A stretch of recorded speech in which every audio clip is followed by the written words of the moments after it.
Should be up. And I was like, punch him right in the mouth. And I did it. Really? Was that before or after you took illicit drugs, Wade? That allegedly happened. There's no proof or anything about the alleged drugs. Gosh. You can't be snorting coffee like that. It's just so good. I usually make coffee and then I just take the coffee and put it into the coffee machine to make like a double coffee. That's pretty extreme. I don't think I've ever seen anyone. You could do it. You brew a cup of coffee and then do a pour over with the coffee. Or alternate plan, put Red Bull into your pour over and then pour that over the beans. That's rough. Oh my God. Wow. I had a Red Bull for like the first time in a while this weekend because I had to work on a presentation. I needed an upper. It worked really well. I'm a fan of Red Bull. I feel like it's not that strong. I feel like a lot of energy drinks these days are way too much caffeine. Like Monsters and Celsius and all these Rippets. Rippets are like what, 300 milligrams or something? That's like 3 coffees. I stick with Red Bull, Monster, and then there's a Vietnamese iced coffee place nearby. That if I get them, I have like heart palpitations. You're gonna be buzzing. Mode. Yeah. Like, I can't drink the whole coffee. It's ridiculous. I'd save it for like 3 days. We do have chicken news. Kind of. I mean, kind of. Sort of chicken news. Sort of. Let me turn the slide on so I look brighter. Oh, I have chicken news for the end. A big chicken mention as a plug. Chicken mention? Well, that's chicken exciting. mention, yeah. Well, I rather plug it at the end. Are you going to get your own episode of Chicken Shop Date? Wouldn't that be amazing? Like they're just like some guy. No one knows who this is. Yeah, I know, right? Like they had Elmo on there. How do I beat Elmo, or how do I get at that level? Like. You don't want to be thinking in terms of how can you beat Elmo. You just got to be your own person.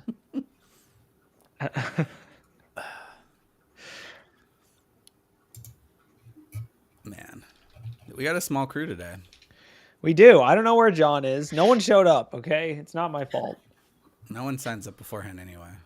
Granted, like, did I actually ask anyone to show up? Absolutely not. It's like the one time there was a bunch of people like trying to get in, so then we made the sign up sheet, and then like none of those people ever come back again. Yeah. Wasn't there a news article a couple years ago about that Panera drink that was just killing people? Did we talk about that on the show? I don't know if we talked it about was it. called like just like death tea or whatever. It killed like 2 people. Yeah. Dude. It reminds me of like Jolts crazy. When we were younger, right? When everyone's like, if you drink too many Jolts, you're going to die. Like, nah, it was actually just a lemonade of Panera bread that kills everybody.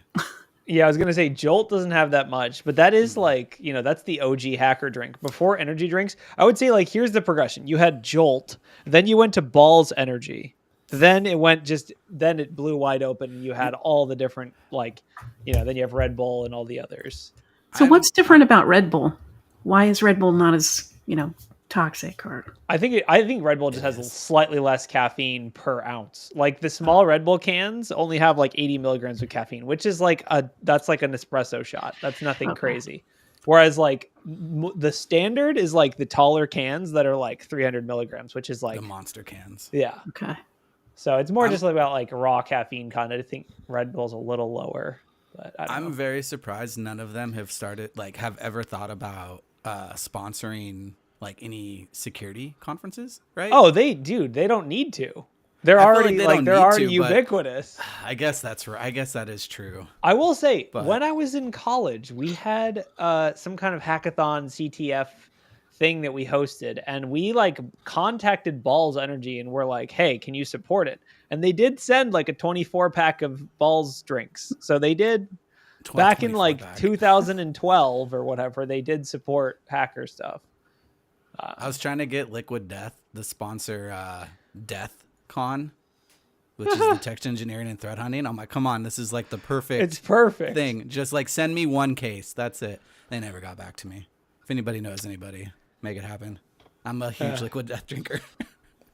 Yeah, I don't love liquid death personally. I don't like it. To me, it's like halfway in between a sweet drink and a not sweet drink. I'm like, it's very slightly sweet. I'm like, who like put some orange juice in my sparkling water? It's better than me drinking soda. I use it as a meal substitution. Oh, okay. Well, that's one way to do it. It's my my girl diet drink. Best way to put it. You're like, I had 3 pieces of kale and a liquid death. I'm ready to go for another 3 hours and I'll pass out later. Oh, Surge, dude. Yeah. All right, roll the finger. Let's get some chicken up in here.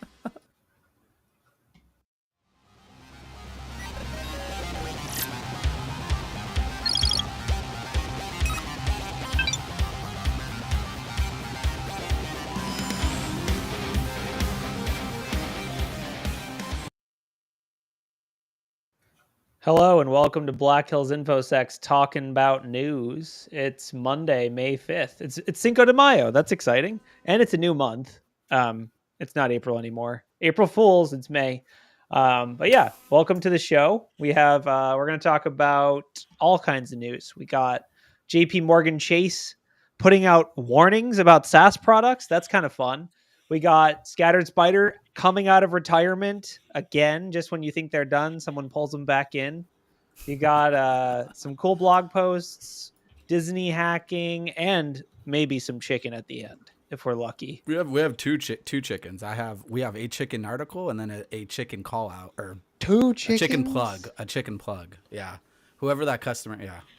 Let's start with this JP Morgan article. So this is kind of a weird scenario. Basically, like the CISO of JP Morgan, which JP Morgan Chase is like what, the biggest bank in the world, I guess, probably one of.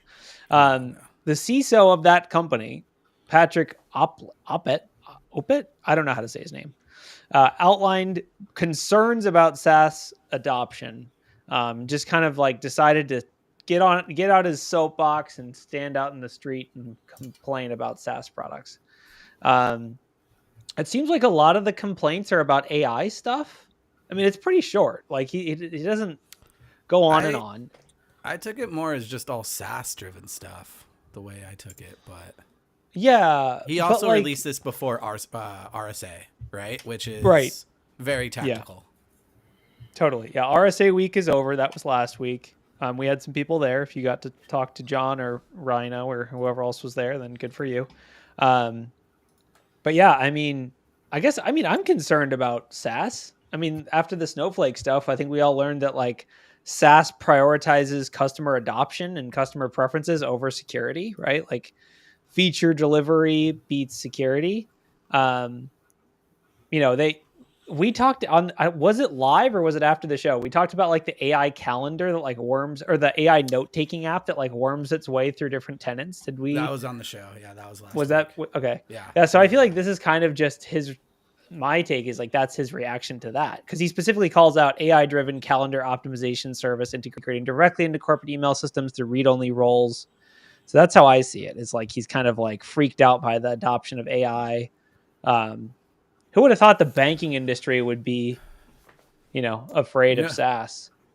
Now that you say like the read-only calendar stuff, that always, I was given a piece of advice early on in my career, and it's like to go look at all your boss's calendars and to see if anybody has it open, because then you can see like really good meetings that are going on and possibly jump into stuff that you want to be in or do stuff to directly. Wow, that's like some aggressive corporate news. That's one way to climb the ladder. Definitely, like by force. If they leave it open, they left it open for a reason, right? So, or usually it's private by default. Usually it's private. Yeah, that's true. But usually most places have it private by default. But it's helped me out several times where I'm like, I see a meeting, I'm like, hey man, I want to get on this meeting. It's like, yeah, go for it. And next thing you know, it's a cool project that I get to be on.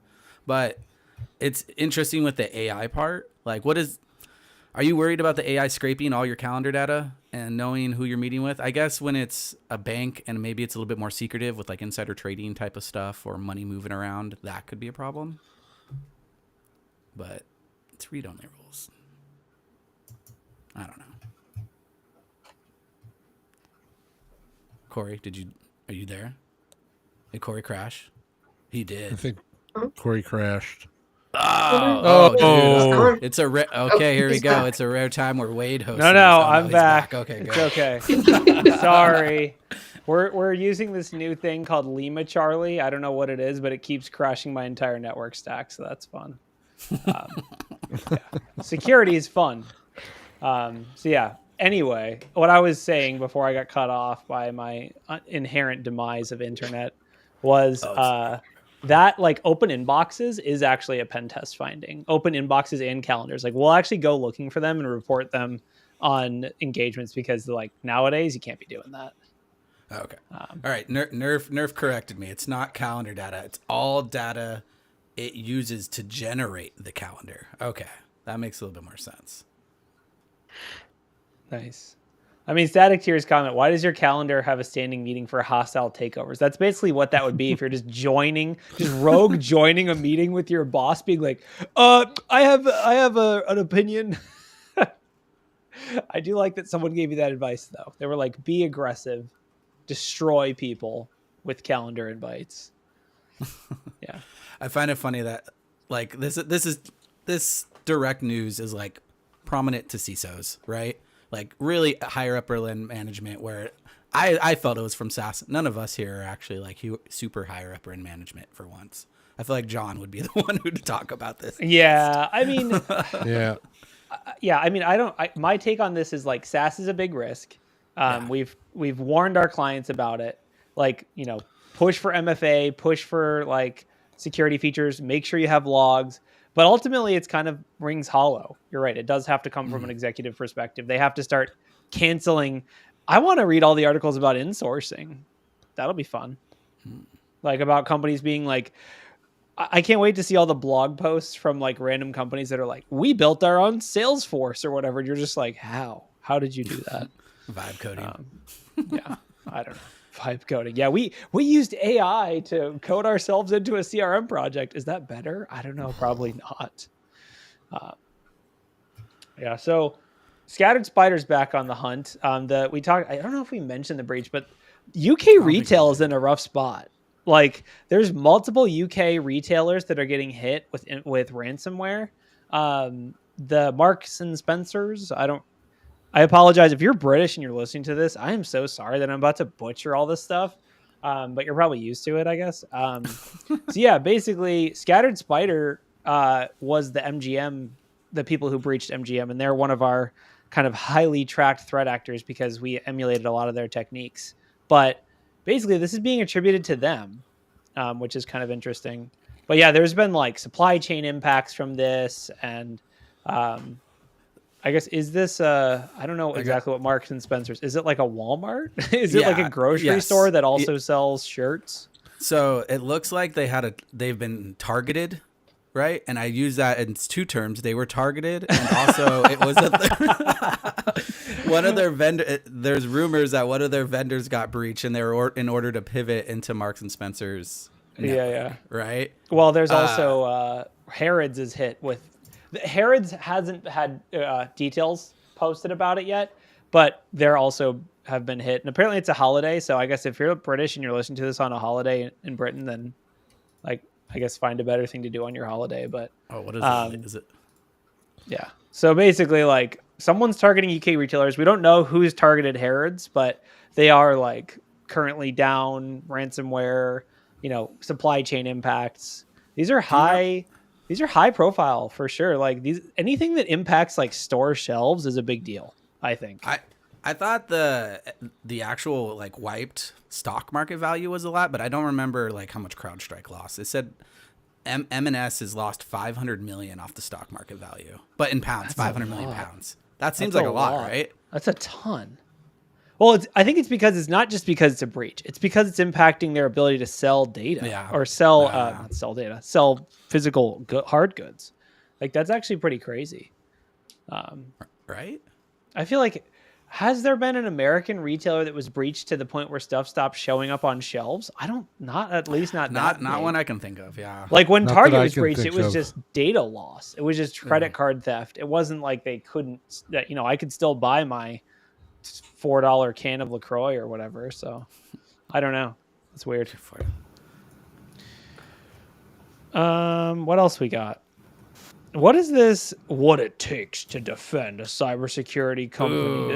Is this just Sentinel-1 like flexing on how? A little bit. It's more of like why people who are doing cybersecurity are. It's the last one. It's that purple one, the top tier target. What it takes to defend a cybersecurity program. Mm-hmm. It's pretty much like we do cybersecurity. We have gnarly amount of clients. We're gonna get attacked more than anybody else, and with crazy stuff.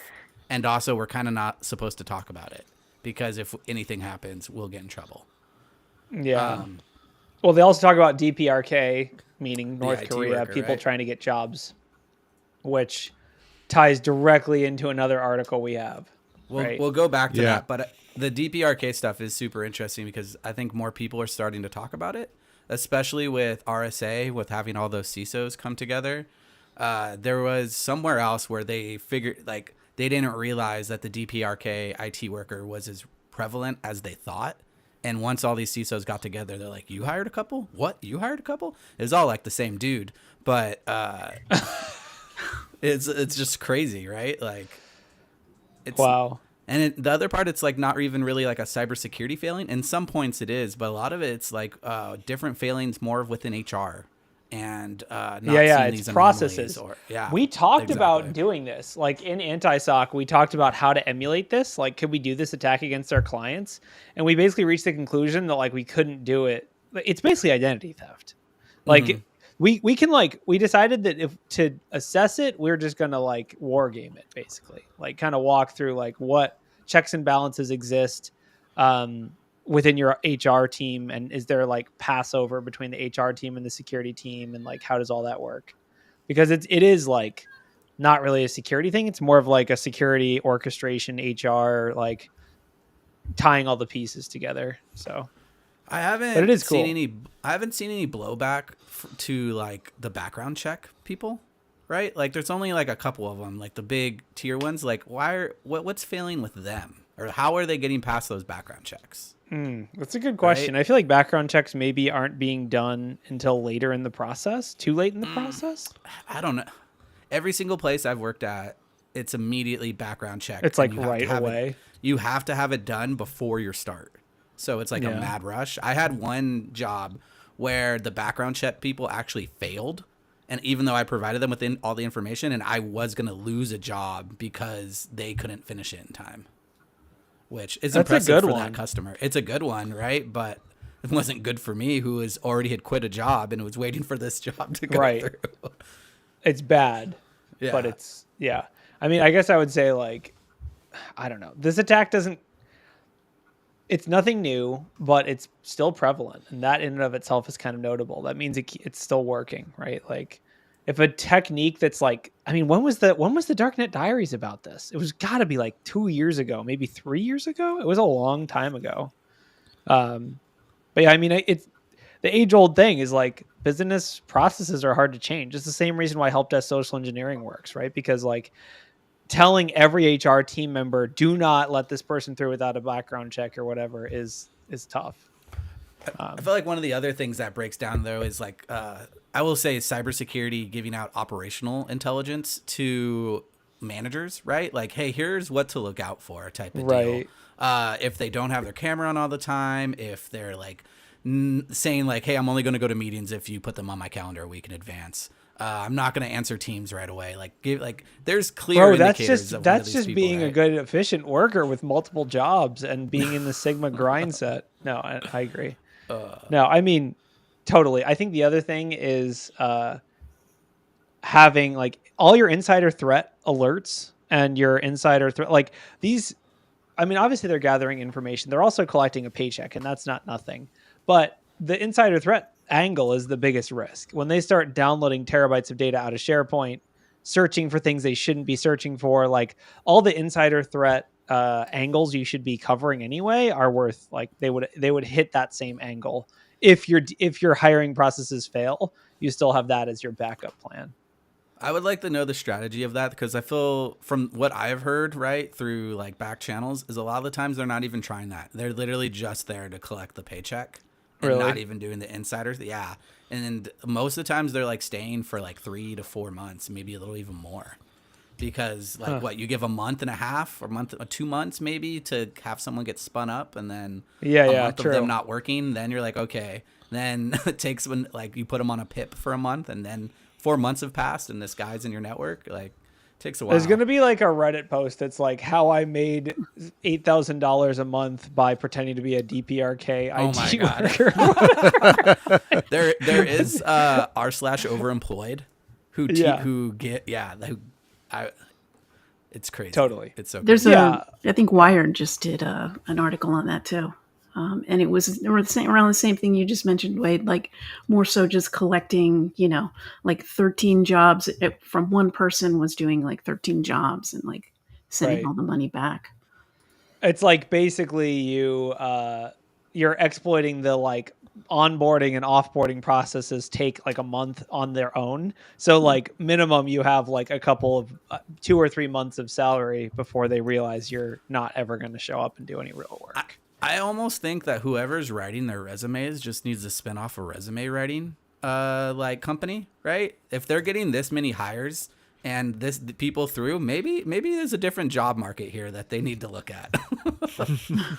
Yeah, I don't know. I feel like the fact North Korea is doing it, I mean, maybe it's crazy though, because if you talk to people that are job hunting, it's not easy. So I guess maybe their standards are just really low. They're like, oh, I'm a SOC engineer and I make $30,000 a year. Great. Perfect. And they're just taking a bunch of jobs that aren't super appealing to other people. I don't know.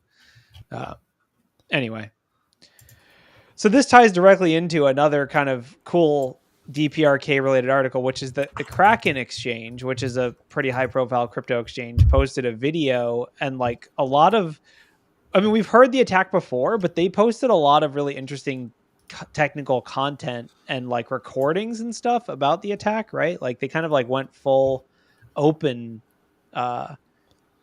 breach, I guess. So they just kind of shared, like they intentionally hired them, I guess, a little bit. And we're just like, all right, what are they going to do? So the video actually shows video of the North Korean IT worker. Like they recorded everything. And I think it was just on video recording. And they didn't actually hire him. They pushed him all the way through and then started asking him questions. Okay. About like, hey, what's going on? And then I read a really interesting Reddit comment that says, if you think you're interviewing one of them, just ask them how fat is Kim Jong-un. And if they don't answer, then I read North that Korea. too. And I was like, oh my God.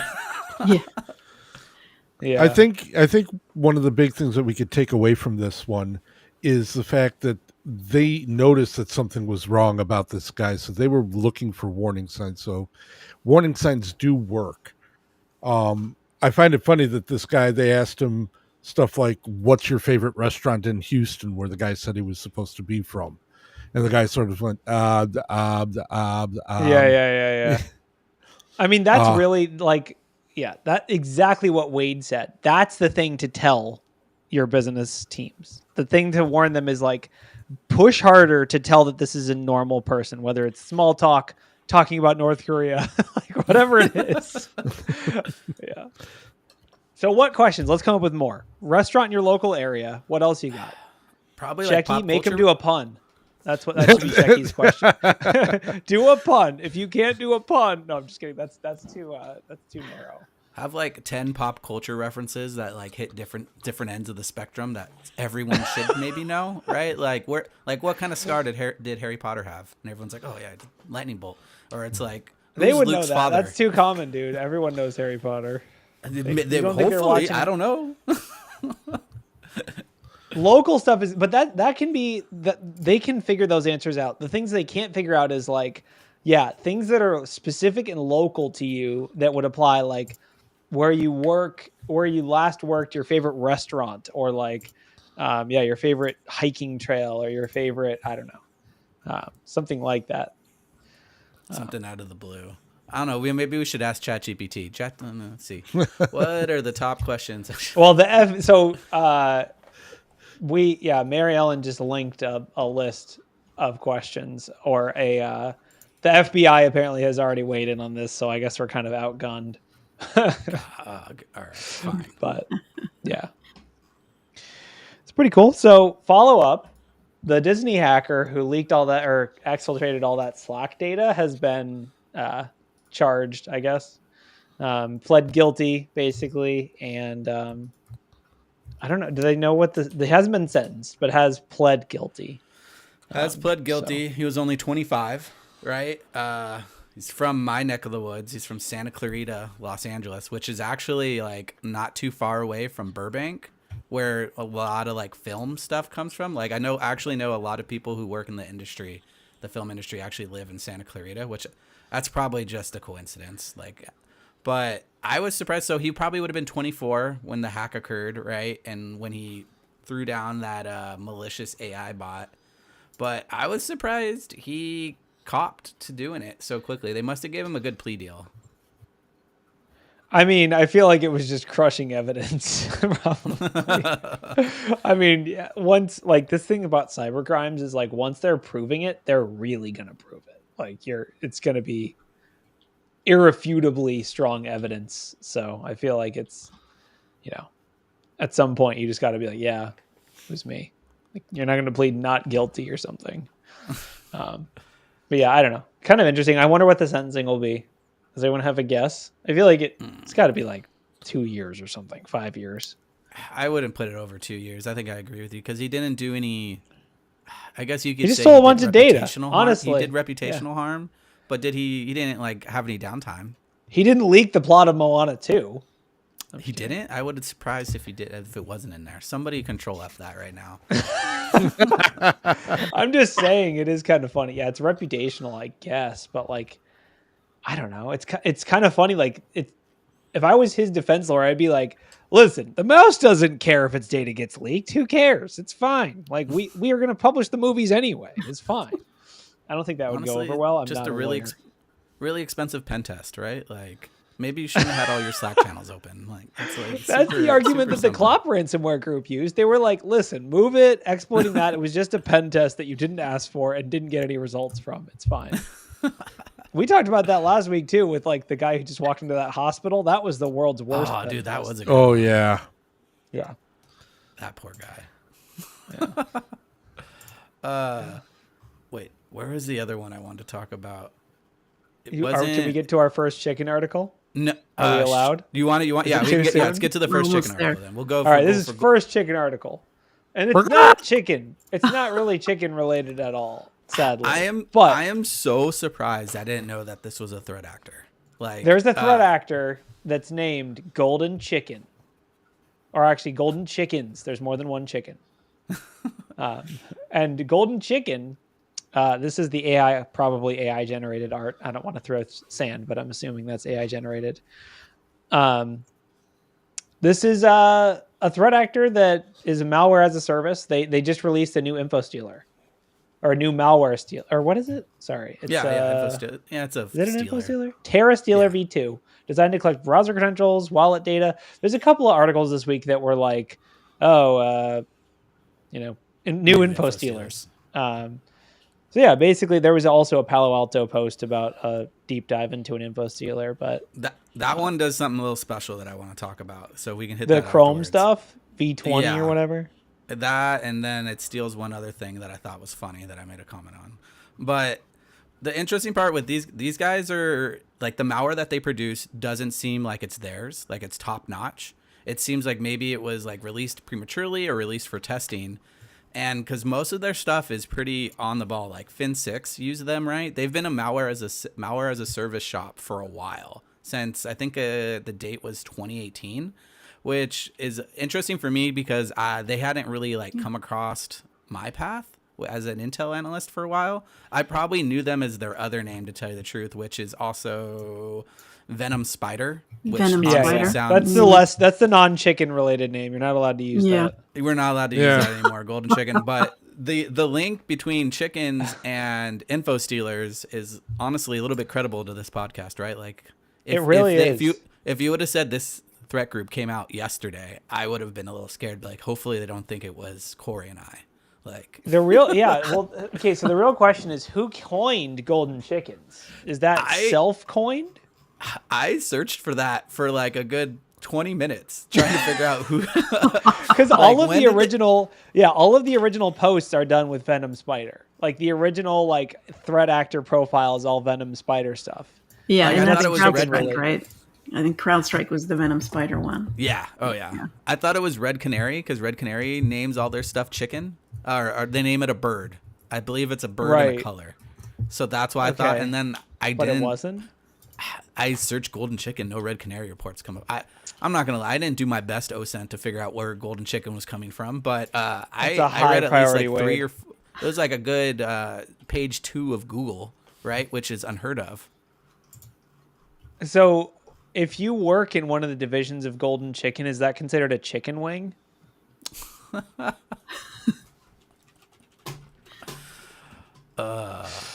Do they call their like that employees? Joke went afoul of everything. They call their employees nuggets. They call their employees nuggets. Oh, yeah. I mean, malware as a service. I mean, really, as the CEO of Malware, let me warn everyone about malware as a service. They don't have your best needs. They don't have your best interests at heart. You got to watch out for them. Okay. Yeah, I don't know. I mean, wow, there's some really disturbing GIFs being posted in our Discord. Oh my God. Yeah, that one was rough. Yeah.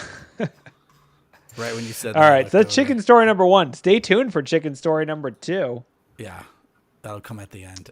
You want? We can talk about the. Go ahead. All you. I was gonna say let's talk about the other info stealer that you wanted. Yeah. You had. Yeah. So Palo Alto Networks, Unit 42 posted a kind of. I won't call it like a full deep dive, but kind of a little small analysis of an info stealer that just came out. I'm struggling to find the article, but I swear it's in here. Here, I got it. There you go. It's in the chat. Cool. Yeah, it's called Gremlin Stealer, which is not chicken themed, so obviously we don't support it. But yeah, basically this is advertised on Telegram.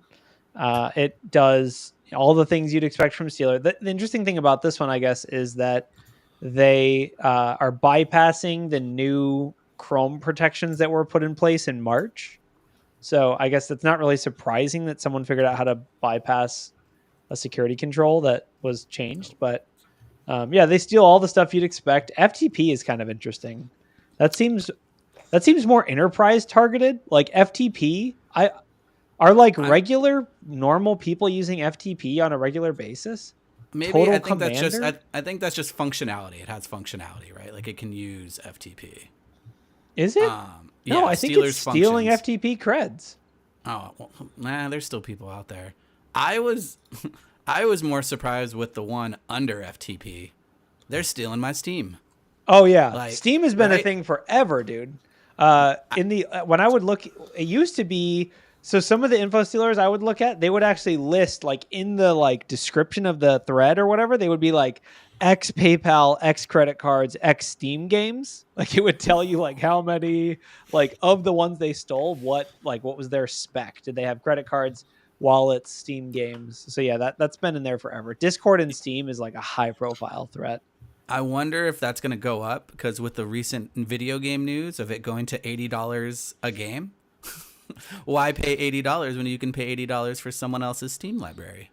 I mean, that's fair. But my hot take actually is that they're going after like on Steam. I think they're going after the secondary markets like CSGO skins and knives and stuff like that. That makes sense. That's my guess. I think it's less about like getting the games themselves and more about getting like going into someone's Steam account and either scamming other people and like being like, hey, can you send me Venmo or whatever? Or also like, getting those like skins and other rare things, because some of those like knives and skins can be worth like hundreds of dollars, I think. So yeah, like that's my guess, but I mean I don't know. That's like above my pay grade. But I had a buddy who his EA account got taken over, and he didn't realize it. And one day, this was like when Mass Effect 3 came out, so this is probably a good 10 years ago, if not a little bit less. And all one day he just realized that there was a new saved game on his Mass Effect game, and he was really weird. And then he saved a game with a message because he's like, "This is someone who has my account." And he's like, "Hello," and the person said, "Please don't delete game."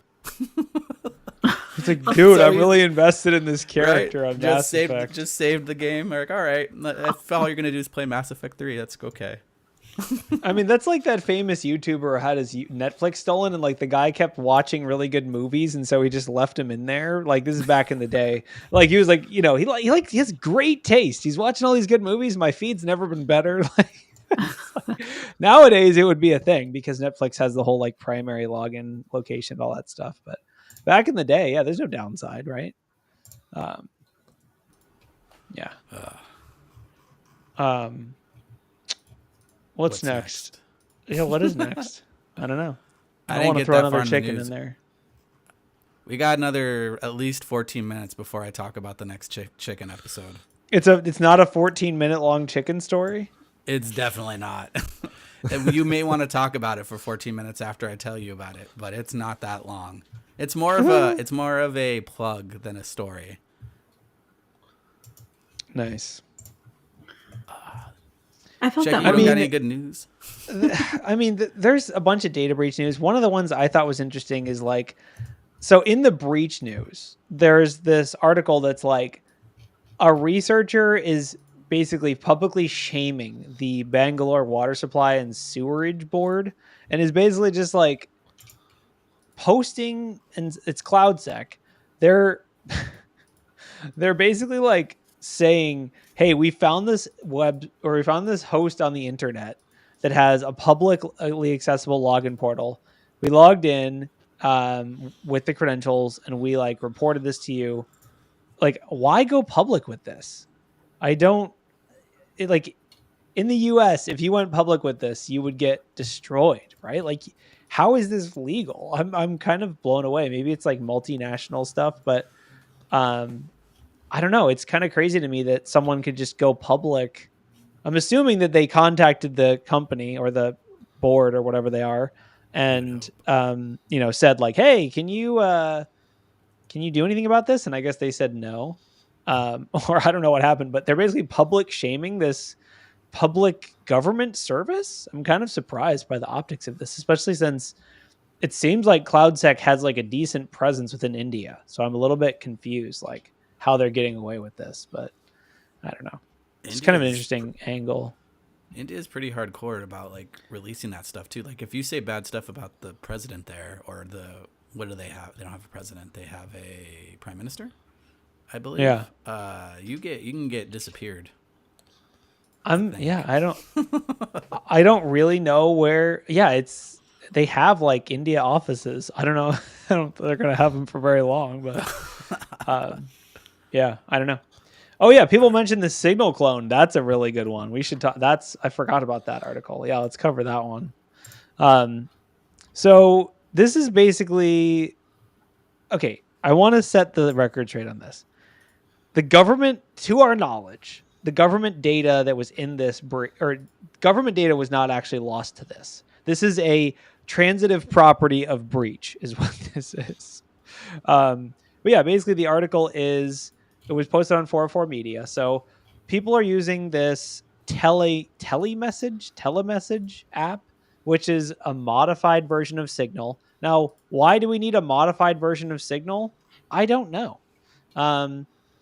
But basically it's kind of a transitive property. So it's like the Trump admins have been known to use this app, and the app was also hacked.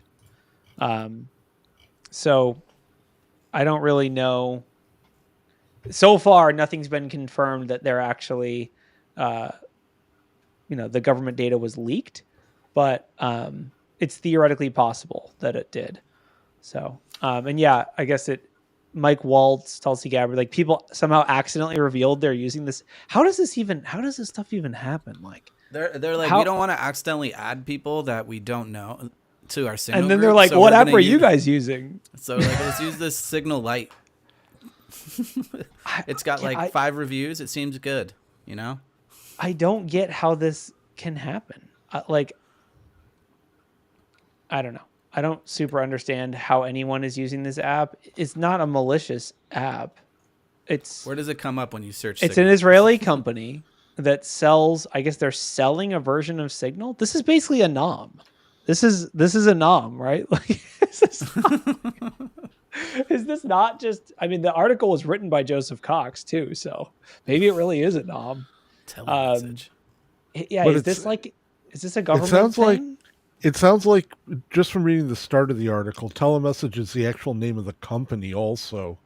And they're modifying these apps, WhatsApp, Signal, WeChat, Telegram, to meet government standards is what it almost sounds like, because they're focused on trying to sell this stuff to the US government and other governments.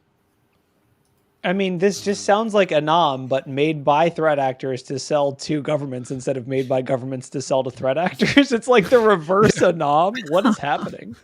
Are they doing a reverse anom? Yeah, I don't super understand why they're using this. From my perspective, the US government is pretty crystallized around what chat apps it's allowed to use, right? Like, no one should be using this app, right? Yeah, well, if they can't use Signal, right? Like, why would you use this app? Like, that's... No, I thought they're supposed to use Signal. Are they not supposed to use Signal? They're not supposed. No, they're not supposed to use Signal. I don't know if you were being sarcastic or not with that. No, I'm serious. What are they supposed to use? They're supposed to use like an internal comms. Like, they have. Is it called telemessage? Definitely, maybe it is now, right? Like, they got the beta sneak peek preview to use this telemessage, and then it just got popped real quick. This is just terrifying to me that some company is selling like versions of Signal, I guess, to the US government and not securing it properly. I don't know. I was going to say, at least good for Signal, right? Like, if you got people straight up just pulling your repo and trying to recreate it and then still putting in like vulnerabilities, like, at least your product is secure. Like, yeah. Well, you got to have you got to have the vulnerability. The key thing that they have to implement is the ability to read the messages. Like, this is literally the cover story they used for Anom. Like, wait, Signal is open source, right? Yeah, it is. Oh, okay, cool. I was making sure. yeah, Signal's open source, but it doesn't have the ability to have audits and logging of all the messages, right? So for enterprise or government, I get why they would do it. But okay. I don't know. I mean, it's just I think in general, like, whether it's U.S. citizens or just world citizens, we have an issue right now where no one can really decide what apps to use or what chat apps to use and what's secure. I'm so tired of using Facebook Messenger. Yeah, like, you have Facebook Messenger, you have WhatsApp, you have Signal. Like, now all my friends are starting to use Signal for some reason, like, unprovoked. And so I'm like, all right, okay. But, like, then every time we meet as a friend group, everyone's like, who doesn't have Signal? You go get Signal right now. Like, it's like a whole thing. Man, and I'm just sitting back and being like, I have no comment. Signal, whatever. But now obviously we have to switch to telemessage. Obviously. You didn't already switch? I thought that's what we were telling people. I guess I should switch. Everybody switch to Pigeon. It does it all. Pigeon plus OTR. No, you got to have OTR in there. Pigeon plus OTR, that was a disaster too. I mean, those privacy-wise, that was not end-to-end encrypted. Yeah. Okay, what about the Microsoft being able to use RDP with revoked passwords? I'm pretty sure we've talked about this on stream before. Yeah, I think we have. What is this? Yeah. Is this just cached credentials? What is this? That's what it feels like, right? I think it's more of just this bug is getting out to the world. But I swear we've talked about it before. So, let me say remote desktop protocol. Yeah, the mechanism for Windows. Pretty much you can disable an account and they can still use RDP. Like, what the F? Okay, so how does is it actually a bug? No, this isn't just a bug. It's a trust breakdown. Oh, the guy's name is Wade wrote in his report. People trust that changing their passwords will cut off authorization. So it's not a bug. Microsoft also said they confirmed it and said it wasn't a bug. So it's not a bug. Working is intended. Yeah. It's a way to go ahead and allow at least one user account to have access to log in no matter how long a system's been offline. So how do you... Is it just credential caching? Is that all it is? I think that's all it is. That's what it sounds like to me. Yeah. Yeah. Caution. When a user performs a local login, their credentials are verified locally against a cached copy before being authenticated with an identity provider. So does it require network failure to work? Or is it literally just like, how do you trigger it? Or is it just something that triggers on its own? I don't know. Trying to get into that. Yeah. Update. Also, it fails to advise users on what steps they need to take to lock down RDP. I mean, I will say, honestly, most super highly mature organizations don't allow RDP anyway, like workstation to workstation, right? Like that's a lateral movement pathway anyway. So, and then if you right now that's pretty common. If you have that blocked, go and verify. I will tell you that just in case. You never know if someone accidentally turned a switch somewhere and it's on again. Totally. Well, we just use Quick Assist for RMM, so we're secure. It's fine. Oh, I use AnyDesk for everybody. AnyDesk? You just have all your computers added into one AnyDesk? Like, I want to play a game on my computer downstairs. I just AnyDesk into my computer downstairs. And I just AnyDesk into your computer. Is that cool? Yeah, you were playing Mass Effect 3 earlier, right? We're sharing an AnyDesk account. I'd like to talk about this is kind of funny. The one where the dev is kind of like hacking back in a way, where he drops those zip bombs and then they, explode into like 32 gigabyte files. Which is this one? I didn't see this one. Put the article in chat. Software dev fortifies his blog with zip bombs. Attacking bots meet their end with explosive data package. I'll put it into the Discord too, so people can have it. Go for it. Go for it. Read it. 4.5 petabyte file. Yeah. I just thought it was kind of a fun way to, hack back. I mean, I gotta say, like, it would probably work against me. Like, I got like a nuclei scan result that was like sensitive data, and then it just like downloaded a zip. I'd be like, I'd probably open it in a VM, but it would work against me. I'd probably just get a good laugh out of it. Yeah. I do like a 7-zip listing of the file, and it'd be like total size 7.6 petabytes or whatever, and I'd be like, all right, maybe I won't extract that. Just name it all the social security numbers or something like. Yeah. 000 through 11111. Yeah. That's funny. I mean, there's so many like AI, anti-AI, like, for every like glue trap, there's an AI that detects glue traps. It's a fun little world we live in with scraping. So what is this WhatsApp private processing thing? Did anyone see this? No. So this is that. There's an article. Here it is. I just linked it. But basically, the article feels like a kind of an oxymoron to me, because the article is, WhatsApp says in-app AI tools will still keep messages secret. And I'm like, the AI tools are going to help secure the messages? So I guess basically it's WhatsApp. They've, I guess, figured out a way to initiate a request to a confidential and secure environment. Well, it's both. It's confidential and secure. So, I mean, good to go. So I guess it's like AI, but somehow still encrypted or end-to-end encrypted. I don't really understand how that's possible, but it is kind of cool. If you have it's similar, I guess maybe similar to what Apple's doing with ChatGPT, where they like take the data and anonymize it to the best of their ability. But I don't know. It's kind of interesting to think about the technical implications of it. You have like this end-to-end encrypted message. You send it to a cloud server, but some other cloud server can't decrypt the contents of the message, but can respond to it and send it back to you. Like, I don't know. It's a cool idea, but the prompt itself might reveal sensitive information. Why do you need I don't know. Why do you need it in WhatsApp? It's just AI everything. Just too much AI. Well, that's like Facebook's whole thing, or Meta's whole thing. I guess that's what they're going. Yeah, they're like AI in everything. That's like their current business plan. So it fits. It's kind of cool. Don't get me wrong, but I also don't. I mean, I'll probably read through this article, but they have a lot of fun. I would guess it's probably similar to what Apple's doing with their confidential usage of ChatGPT. It's like you have these isolated cloud container type deals. You deploy a, isolated cloud instance, it does the AI thing that it destroys itself. So it's like there's no storing of data. But yeah. Okay, here's a good one that I think we've been talking about for a while that I'm surprised I didn't read earlier. House passes bill to study routers' national security risk.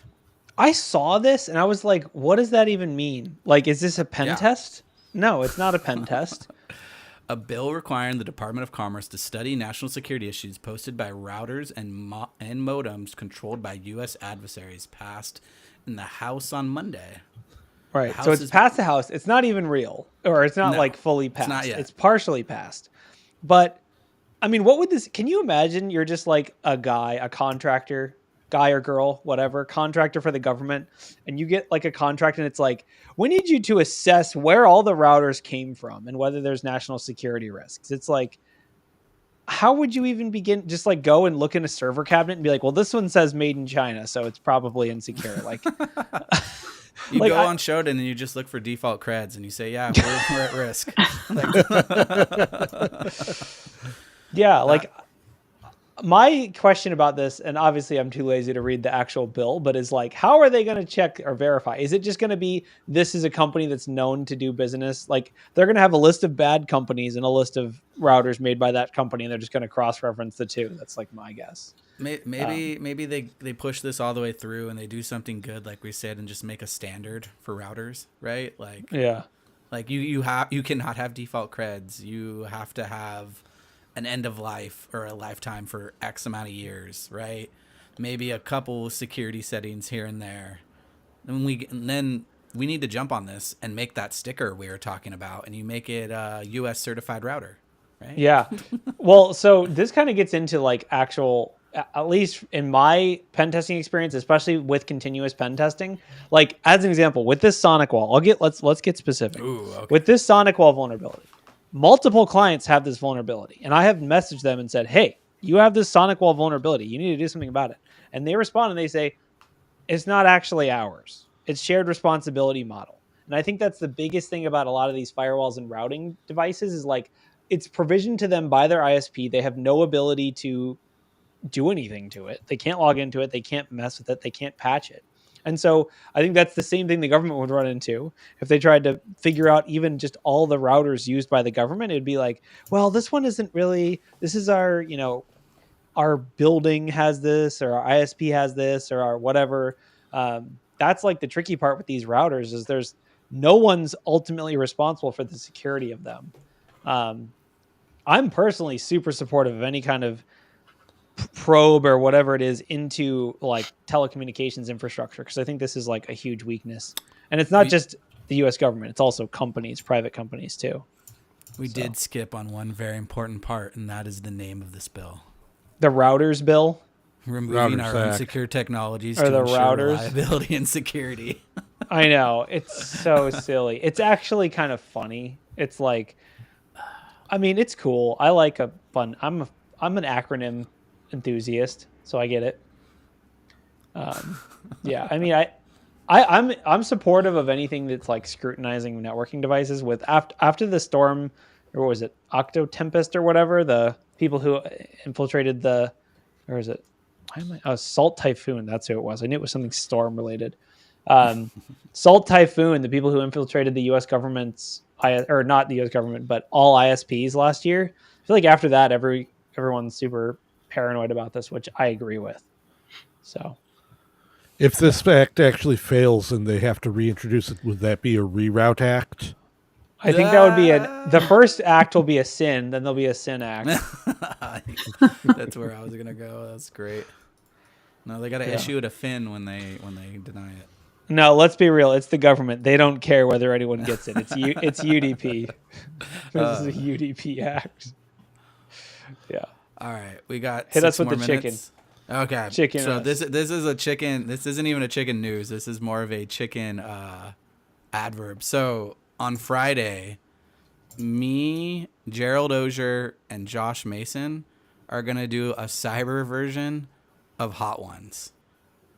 Okay. If that's all. So if you've realized that I've had a Hot Ones box in like the back of my closet for like 4 or 5 months, because we've been supposed to do this for a while now. So we're gonna be answering like cybersecurity questions while eating hot sauce. And the worst part is like my idea, and now I'm really not looking forward to this. Like I should have never. Do you have the bomb? Do you have like all of them? Yeah. So it was a buddy of mine's idea. He wanted to do it, and I have the original the bomb at my house, and like people do, we partake in some alcohol, and we all get a dino nugget and eat the bomb and suffer together. So the new Hot Ones sauces, though, they actually don't come with the original da bomb. That's like absolutely horrid. They come with like a da bomb reimagining, which isn't nearly as bad. Okay, because I watched this video that was like analyzing, like that one YouTube channel analyzed all of the sauces for their actual Scoville content, and basically like the result was only da bomb is hot, and that's the hottest one, and the rest of them are not that bad. That was basically like the last dab and all those are not actually that hot. So they are hot. I've had them all already, but not they're like hot. 10 times hotter than da bomb. No, they're not. They're not the original. Then the other thing is like the bomb just tastes like gasoline. That's the thing. Like it's not meant to be eaten. Right. It's meant to be put in chili. But and then the Scoville units on the bottles are actually the Scoville units of the chili used in it, not the actual sauce. Yeah. So basically, the original da bomb was the hottest sauce ever on Hot Ones. So if you want to suffer, go for that one. All the other ones are like stand-ins for that. Yeah, pretty much. Guess. So if you want to see that'll me be suffer fun. Friday. Are you doing it live in person? Yeah, we're doing it live. Okay. It's not going to be recorded. That's the thing. Where is this happening? How do I on Simply Cyber, the Simply Cyber YouTube channel. So we're doing it live, and then it's going to get recorded, but it's not going to be up. It's not going to be up right away. We're going to send it to someone who wants to edit it and try to make it as much as they can a Hot Ones episode. Like closer to the Hot Ones format? Yeah. And we're also, I think all of us are recording in different locations. So I'm going to try to record in my kitchen just to have more space. And just if I need to puke or something, it's not going to be like all over my computer. Nice. That's exciting. We'll see how it goes. What time on Friday? That's a good question. Let me look at my calendar. Or it's on the Simply Cyber YouTube channel. It says 11 a.m. Pacific. So Sweet. What is that Eastern? 2? 2. 2? Yeah. I know time zones. I work East Coast. What about Central? You got to cover Central. 1 p.m. What about Mountain? No, just Mountain. Mountain doesn't exist. You got to cover exist. Hawaii. What about Hawaii? What about Newfoundland? It's 30 minutes off. Don't question it. What about that island that only has birds on it? That's like plus 12? Nobody else saw Plus that. 12? How is that even possible? Yeah, is that possible? Go figure. Yeah, it is. There's an island only has that birds. is like plus 12. Look it up. Or all right, if you're in that island that only has birds on it, please do not eat the chicken. You're eating like an endangered endemic bird that's never been seen ever again. So don't eat the chickens. It's gonna be rough. I'm not looking forward to that. I will admit I made, so you can see the image in Discord right now. I made that. I hammered that out in like an hour. I was pretty impressed with my my GIMP skills. I like how two of them are just photos that look like someone else took at a conference or something, and then Jerry's is like all fancy. Are. Yeah, Jerry's is like real.